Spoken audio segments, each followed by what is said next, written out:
Hello everyone, I am Zainab, your physics educator at Study Room.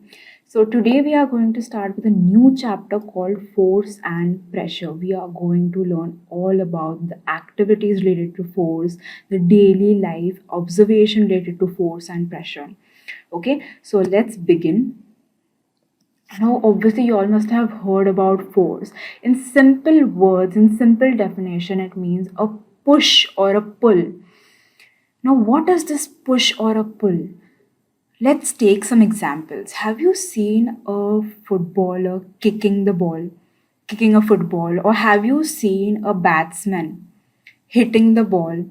And what happens in there? The ball changes the direction. When you open and close the door, what do? You push the drawer to close it and you pull the drawer to open it. So, here are some daily life examples of push and pull.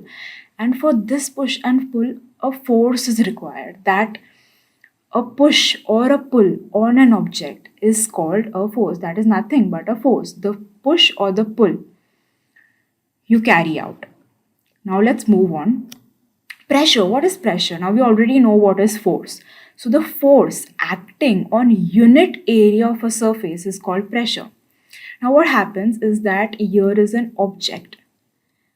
A force is acting on this particular area. So that becomes a pressure. In simple words, P is equals to F upon A. So if you all want to learn the definition of pressure, it is so easy. The pressure is the force acting on a unit area, that is per unit area. Simple enough. Let's move on. When does a force come into play? Now, when does this force actually starts working? It happens when there is an interaction between the two objects, when there is contact between the two objects. Now, consider a man pushing the car as shown in the illustration. A man pushes a car, that is, he applies force so that the car comes in motion, and there is an interaction between two objects, that is, a man and the car, which results in the car moving. So, thus, an interaction of one object with another object results in a force acting between the two objects. Clear? Now, there are certain characteristics of force. Now, force, when it is applied in the same direction, the two forces get added. And if two forces, if they are applied in opposite directions, then the net force will be the difference of two forces. Now, suppose there's a force of 4 Newton acting in right direction, and there's a force of 2 Newton acting in left direction. Then the resultant of this force will be the difference of two forces, that is 2 Newtons. And if the 4 Newton force is acting in the right direction and even the 2 Newton force is acting in the right direction, both the forces will get added. That is, the resultant force will be 6 Newtons. Now let's carry on. What is the other characteristics of force? A force could be larger or smaller than the other, or equal to each other. As we saw in the previous slide, 4 is larger than 2 Newtons, or both can be of same magnitude. Both can be 2 Newtons. So the strength of a force is usually expressed in its magnitude. The SI unit of force is Newton. We already know that. We have also to specify the direction in which the force acts. Now, as I mentioned in the earlier slide, I mentioned the magnitude, saying that it's 4 Newton, but I also mentioned the direction in which it was acting, that is, in the right direction. So, also, if the direction or the magnitude of the applied force changes, then its effect also changes. Now, moreover, does the net force on an object is zero if the two forces acting on it in opposite directions are equal? Obviously, if there is a force of 2 Newton acting in right direction and a force of 2 Newton acting in left direction, then obviously the resultant of that force will be zero. That is, no force will be there. For example, if one of your friend is pulling a book on the right side and the second friend of yours is pulling the book on the left side, both applying a force of 2 Newton, then will the book move? No, definitely no. So, thus, resultant will be zero if the two forces are equal in magnitude and opposite in direction. Now, let's answer this question. Why do we study force and pressure? Why did I tell you all the examples about force and pressure? Why did we learn about the definition of force and pressure? It is because force is very important in our daily lives. We must be observing hundreds of examples around us. What are those examples? As I mentioned, a football player kicking the ball, you yourself opening and shutting the door, a batsman hitting the ball so that it changes the direction.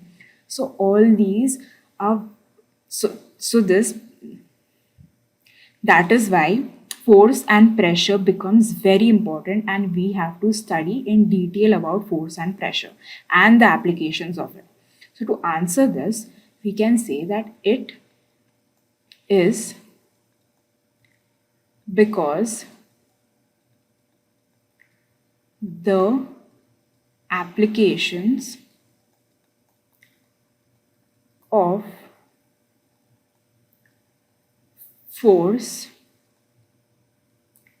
and pressure are very useful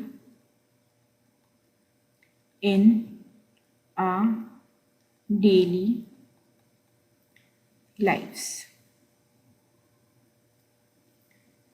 Hence, it is important to study force and pressure. Simple enough.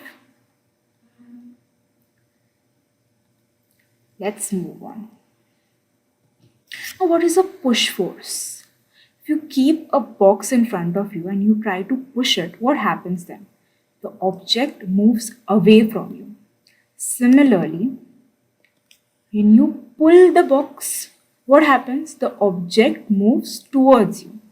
Simple enough. Now let's do this activity where we identify the actions and is it push or a pull. So the first one is already solved, moving a book placed on a table. So what actions happens there? Lifting happens, pushing happens, pulling happens, and both push and pull happens.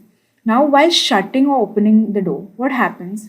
We push the door to open it and we pull the door to shut it. So we can say pushing, pulling, and here both push as well as pull. Now while drawing a bucket from the well, what do? We use a pulley and then pull the string attached to it. What are we doing? We are pulling the string and lifting the bucket. Pulling the string and lifting the bucket from the well. Pull. Now when football player taking a kick, what happens there? He pushes a ball. He kicks the ball. So what action is there over here? Kicking. And push. Now when a cricket ball is hit by a batsman, what does he do? The action is hitting. And push. Now moving a loaded cart, what happens there? Pulling happens. The action is then pulling. Pull. Now while opening a drawer, as I already mentioned, while shutting the door, shutting and opening. So while shutting, there is a pull. And while opening, while shutting, there is a push. And while opening, there is a pull. Clear enough? Let's move on. Now, in these illustrations, let's see who is pushing and pulling who. The first picture, the man in yellow shirt is pushing the car so as to move the car, so as to cause a motion in the car. The second illustration, two boys are fighting, both are pushing. Both are pushing, and therefore the resultant of the force is zero because there is an equal force in magnitude and is the force is in opposite direction. The man in the right side is pushing towards left and the man in the left side is pushing towards right. The resultant force will be zero. In the third picture, the man is trying to pull the cow. The, he's trying to pull the cow towards him. Clear? Now let's see what is state of motion. The state of motion of an object is described by its speed and the direction of motion. Now, as shown in the picture, the red car is in motion and it has got some speed. It has acquired some speed while the apple is resting. So the state of rest is considered to be the state of zero speed because the car has some particular speed, but the apple which is resting doesn't have any kind of speed. So that is the reason it is said that the state of rest is considered to be the state of zero speed. An object may be at rest or in motion, but both are in its state of motion. Okay? Now, a force. What does this force do? Let's have a look at it. A force can firstly change the state of motion. If the force is applied on the object and it is in direction of the motion, then the speed increases. Now suppose let's take an example of a ball. If a force is applied to it and a football player kicks it, then the object acquires a state of motion. And if a extra force is applied to that ball, then the ball will gain speed. The speed of the ball will then increase. So if the force is applied in the direction opposite to the direction of motion, then it will result in the decrease of speed. So we can conclude that if the force is applied in the direction of motion, the speed increases. And if the force is applied in opposite direction, the speed will decrease and eventually the ball will stop, like it will come to the resting position. Clear? Now let's see an activity as to how the force can bring change in motion. So take a rubber ball and place it on a level surface such as a tabletop. Now if you gently push the ball, what will happen? The ball will start moving. And again, if you apply a little bit more pressure and you push the ball will gain speed. So definitely there might be a change in speed. Now moving on. To show force can bring object in motion, let's see to this activity. Now when we push the ball begins to move. On further pushing the ball, the speed increases. Definitely a ball at rest begins to move when a force is applied on it. Hence, we can say that force can bring motion in an object, right? Now let's see an activity to show force can change the direction of motion. Now make the ball move by giving it a push. Now what do? You place a ruler in its path. Now when you do so, the ball might change its direction by some angle. So therefore, a force can change the direction of motion of an object. Clear? Now moving on, what is the observation on it? The observation is that the direction of motion of the ball changes after it strikes the ruler. It reverts its direction by certain angle. Now we can conclude that force can change the direction of motion of an object. Now the next activity is about how force can change the shape of an object. Now, have you all seen a dough? When the chapati is rolled, when it is made, how the shape of the chapati changes. When you apply pressure on a balloon, what happens then? The observation is that in all these examples, you will see that the application of force will change the shape of the object.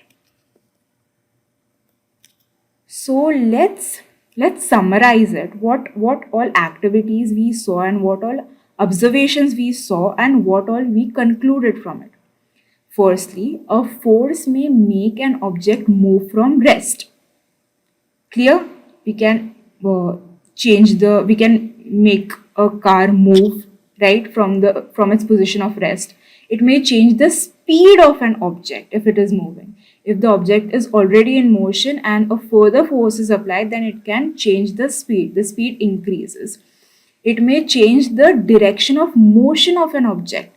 As we already saw in the example of ruler and ball, there was a change in direction of the object by a certain angle. Then, lastly, it may bring a change in the shape of an object. We saw in the example of dough and chapati how the shape of the chapati changes when a force is applied by the roller. So by application of force, it may cause all of these changes or any one of these changes. Okay. This was all for this video. See you next time. Okay, so in this video, we learned all about the characteristics of force and the definition of force and pressure. In the next video, we'll learn about contact and non-contact forces, which is the classification of forces. Till then, thank you and see you next time.